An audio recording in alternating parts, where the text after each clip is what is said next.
ఉదయం టీవీకి స్వాగతం.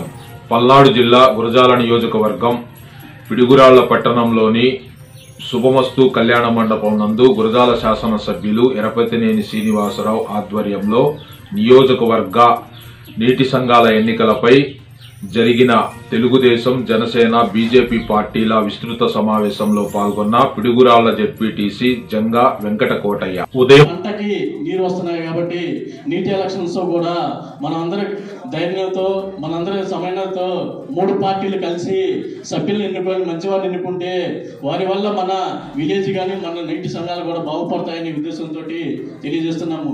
ఇంకోటి సహకార సంఘాలు నాబార్డు నుంచి మనకి నిధులు రావాలంటే మన సంఘాలతో ఎక్కువ మంది సభ్యులు ఉంటారు. అంటే మన కాన్స్టిట్యున్సీలు వచ్చేసి 12 ఉన్నాయి, 12 ప్రెసిడెంట్లు ఉంటాయి. ప్రెసిడెంట్ కింద 13 సభ్యులు ఉంటారు, 11 మంది సభ్యులు ఉంటారు. వారందరూ ఎన్నుకుంటే మన సర్పంచ్ 13 మంది సభ్యులు కలిపేసి ఎన్నుకున్న తర్వాత సర్పంచ్ అవుతారు, అంటే ప్రెసిడెంట్ అవుతారు. ఆ ప్రెసిడెంట్ వాళ్ళు ఏంటంటే ఈ ప్రెసిడెంట్ 12 మందిని కలిపి మన జిల్లాకి వెళ్ళి ఒక సభ్యులు జిల్లాకి వెళ్తారా, జిల్లా నుంచి మన ఫండ్స్ అన్ని తీసుకొచ్చేసి మన సహకార అంటే చిన్నవి ఏమేమి వస్తాయి, ఏమేమి మన చిన్న బిజినెస్ పెట్టుకోవాలనేది ఆ సంఘాల నుంచి వస్తాయి. కాబట్టి అంటే ప్రతి ఒక్కరు ఆలోచించవలసింది అంటే 330 రూపాయలు పెట్టి సభ్యత్వము, అంటే 6 ఎకరం ఉన్న వాళ్ళందరూ 330 రూపాయలు పెట్టేసి సభ్యత్వం తీసుకోవాలి.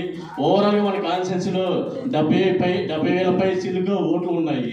దానివల్ల ఏంటంటే మీరందరూ ఎవరెవరు మనం చేయించుకుంటే వాళ్ళు పెద్దవాళ్ళు ఉంటారు, అనుభవజ్ఞులు ఉంటారు, మూడు పార్టీల వాళ్ళు ఉంటారు. కాబట్టి మనం ముందుగా ఒక ప్రణాళికలతోటి అంటే మీ అందరూ చెప్పాల్సిన అవసరం సార్కి, ఎమ్మెల్యే గారికి అంటే 25 సంవత్సరాల నుంచి ఉన్నారు. కాబట్టి మన కార్యకర్తలు ఎవరు ఏంటి అనేది, ఎవరికి ఏ పదవి వేయాలి, ఎవరిని ఏ స్థానాలు కూర్చోబెట్టాలని అనుభవం ఉంది సార్కి ఉంది. కాబట్టి అవన్నీ మనకు పదవులు వస్తాయి.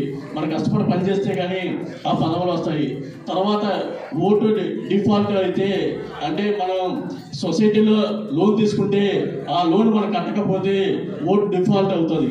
ఆ డిఫాల్ట్ కాకుండా ఉండాలంటే మనం తీసుకున్న లోన్కి వడ్డీ చెల్లిస్తే కనుక మళ్ళీ మన ఓటు మనకు వస్తుంది.